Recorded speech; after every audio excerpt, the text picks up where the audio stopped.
fait plus de 20 ans que je chasse les aurores avec beaucoup d'enthousiasme. Je dirais, j'ai pas manqué beaucoup de, beaucoup de spectacles au fil des années.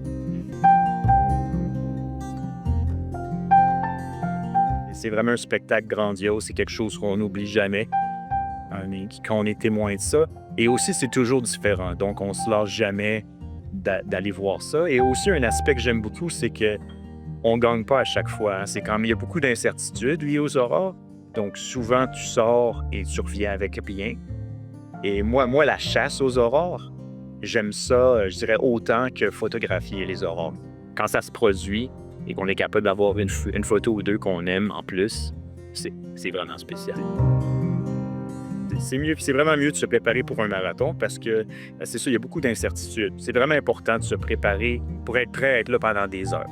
Parce que c'est vraiment, c'est quelque chose qui est dur qui est difficile à prédire. Et on peut avoir 2 minutes, 2 heures sans que rien se passe, et ensuite ça revient pour peut-être 2 heures de suite. Donc, il faut vraiment être, avoir la patience.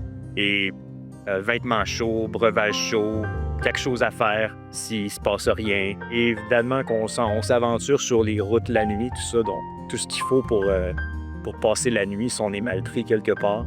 Moi, je fais partie d'assez grande communauté de chasseurs d'aurores et je dirais la majorité des gens, ils sortent avec leur téléphone et ils obtiennent les photos vraiment qui sont bien. C'est vraiment incroyable de voir ce que les téléphones peuvent faire ces jours-ci.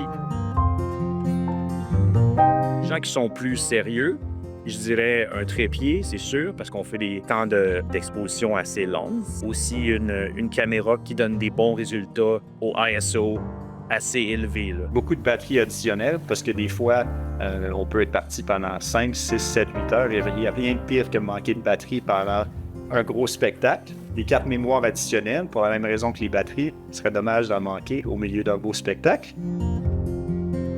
Une photo d'aurore boréale, c'est une photo qui va, disons, réunir les éléments terrestres avec les éléments du ciel. Donc, une montagne en particulier, peut-être un lac, un reflet, un arbre, quelque chose comme ça, avec le ciel, pour essayer de monter ça d'un cran un peu.